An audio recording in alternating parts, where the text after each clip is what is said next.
Bwana Yesu asifiwe. Karibu katika ibada ya ukombozi na ukuja kwako nami Pastor Miamba, na tunamshukuru Mungu sana kwa ajili ya ibada hii, na tunapoongelea kwa habari ya maombi ya ukombozi, yamelenga kutengeneza, kukomboa katika ulimwengu wa roho jambo fulani linaloendelea, na tunaona Mungu amefanya ukombozi wa maeneo, amefanya ukombozi wa watu, amefanya ukombozi wa mambo mbalimbali. Ili afanye operation yake, lazima alikuwa akilikomboa eneo kwa kulitengenezea mazingira.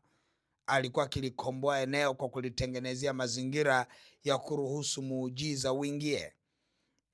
Hata leo na mimi na wewe tutaenda kukomboa mazingira ambayo kupitia hayo mazingira muujiza ndio unapita.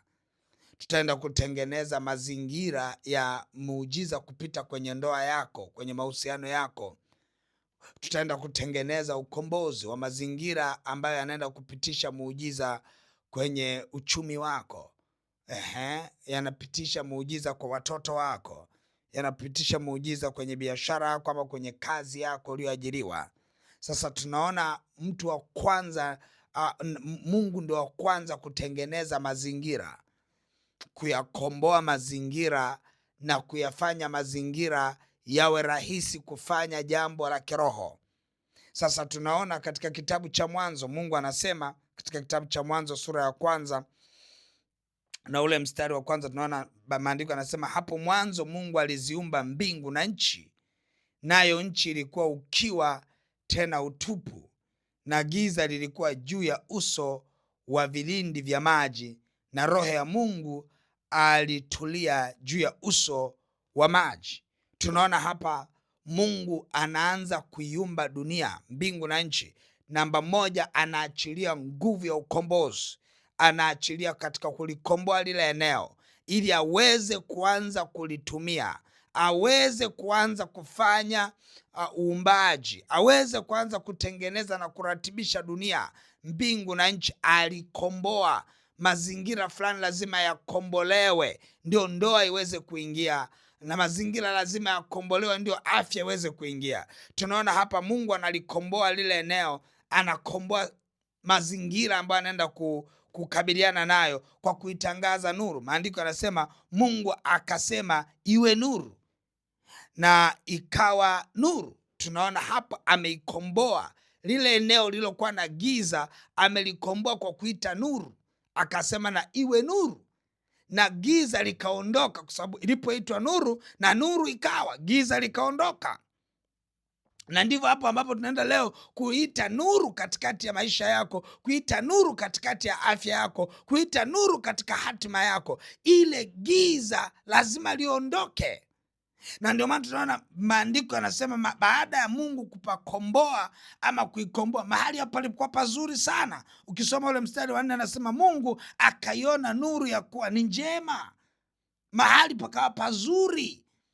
Baada ya ukombozi, mahali pazuri. Hata wewe na kuhakikishia katika ibada hii, mara baada mimi kusema amina, tayari ukombozi, mahali pazuri. Patatokea mahali pazuri kwenye ndoa yako, patatokea mahali pazuri kwenye uchumba wako. Leo napoenda kuomba maombi haya ya ukombozi, kuna watu watapigiwa simu na wachumba zao kusema mimi nahitaji kukuoa. Kuna mtu atapigiwa simu na mtu kwenye biashara yake ya kwamba mimi nataka nifanye biashara na wewe. Yani kuna mazingira naenda kuyatamkia wakati huu, na ninapoyatamkia hayo mazingira automatically yanakombolewa. Na mara baada ya kukombolewa, mahali hapo patakuwa pazuri sana. Ndoa yako itakuwa nzuri sana, uchumi wako utakuwa mzuri sana, afya yako itakuwa nzuri mno, kwa sababu mahali hapo naenda kukombolewa leo. Yule anayeamini ashike hili na aseme amina, kwa maana ni kwa hakika yake mahali hapo patakuwa pazuri sana, na tutaenda kupaweka mahali pabaya mbali na wewe. Ona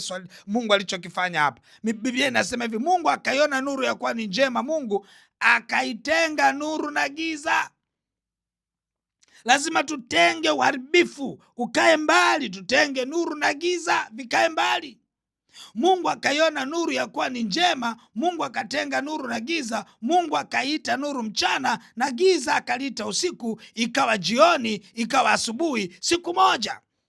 tunaona Mungu anabatilisha giza. Bwana abatilishe giza kwenye ndoa yako. Bwana abatilishe giza kwenye ile ndoa ambayo imekosa mvuto, imekosa furaha, imekosa shauku ndani, imepoteza intimacy ndani yake. Bwana akaifanye iwe nzuri sana, ikakombolewe hiyo ndoa yako kwa jina la Yesu. Ule uchumba ambao ulikuwa hauelewi namna unaenda, we mwenyewe ushachanganyikiwa, huelewi nini kinaendelea, Bwana anaenda kupafanya mahali pako pa uchumba wako kuwa pema sana.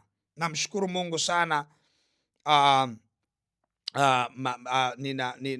Nina neema ya kuongoza ndoa nyingi sana. Hata leo kanisani watu wawili, kapo mbili zilikuwa zinavishana pete. Yani kulikuwa hakuna namna. Siku za pete, siku za ndoa zimejaa. Kwa sababu gani? Kuna neema hiyo. Kuna neema hiyo. Na wewe ambaye hujaolewa na unanisikia wakati mahali ulipo, pokea hiyo neema na iwe nuru kwenye mahusiano yako. Mnamo majira kama haya mwakani, uwe tayari ulishaoa, uwe tayari ulishaolewa, uwe tayari una watoto, uwe tayari una familia yako. Kwa jina la Yesu Kristo wa Nazareth, nataka nende nikaitie nuru mahali ambapo pana giza. Yamkini unaniambia, Pastor Miamba, mimi kwenye ndoa yangu pana giza. Mwingine anasema, Pastor Miamba, mimi kwenye uchumi wangu pana giza. Hali ya uchumi wangu ni mbaya, kodi ikija na struggle sana kulipa, ada ikija na struggle, na pambana sana mpaka nilipe. Watoto wanasoma lakini mapambano ni makubwa sana.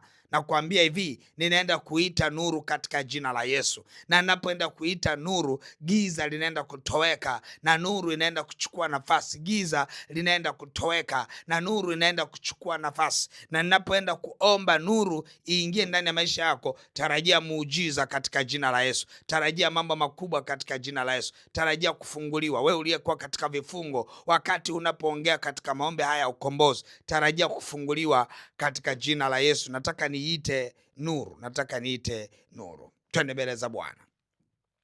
Baba mtakatifu, katika jina la Yesu Kristo wa Nazareth, Mungu aliye hai, ninakushukuru sana kwa mafuta yanayotuongoza katika ibada hii ya ukombozi. Baba mtakatifu, katika jina la Yesu, kila giza lililojificha, ninaamuru giza litoweke kwa kuitangazia na iwe nuru leo katika jina la Yesu.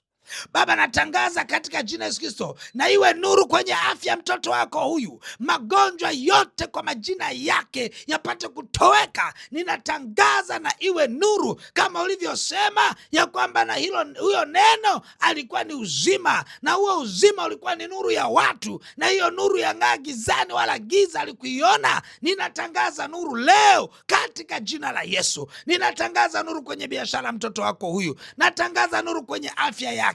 Natangaza nuru kwenye biashara yako katika jina la Yesu, na iwe nuru kwenye amani ya moyo wako. Natangaza nuru katika jina la Yesu, na iwe nuru. Ninatangaza neno la kinabii kwenye maisha yako. Kama nabii wa Bwana, ninatangaza neno la kinabii ya kwamba kutakuwa na nuru tu itakao kuongoza. Giza halitapata nafasi katika jina la Yesu. Ninaling'oa giza kwenye maisha yako, ninalibatilisha giza kwenye maisha yako. Utatembea nuruni peke yake, giza halitakuona kwa jina la Yesu Kristo wa Nazareth. Baba, asante kwa mafuta na nguvu na ushindi. Sifa na heshima vyote ni vya kwako Jehova, ni katika jina la Yesu Kristo wa Nazareth, amen. Mungu akubariki sana. Wewe ambaye hauna kazi, baada ya kutangazia nuru, nataka uende ukaangalie nini kinaendelea. Wewe ambaye hauna watoto, nataka uangalie ndani ya muda huu ambao nimetangaza na iwe nuru. Angalia nini kitaendelea. Kuna neema ya ajabu sana inaingia kwenye maisha yako na kukupa uzao. Mungu wangu akubariki sana. Basi utashika sadaka ya ukombozi. Utaiachilia sadaka ya ukombozi kwenye ile lipa namba M-Pesa ambayo ni 57 78 76 0, au namba za mawasiliano 0713 84 21 23 au 0744 98 25 17. Mungu wangu akubariki sana, na sadaka yako iende ikatangaze na iwe nuru. Mungu wangu akubariki na iwe nuru kwako. Amen.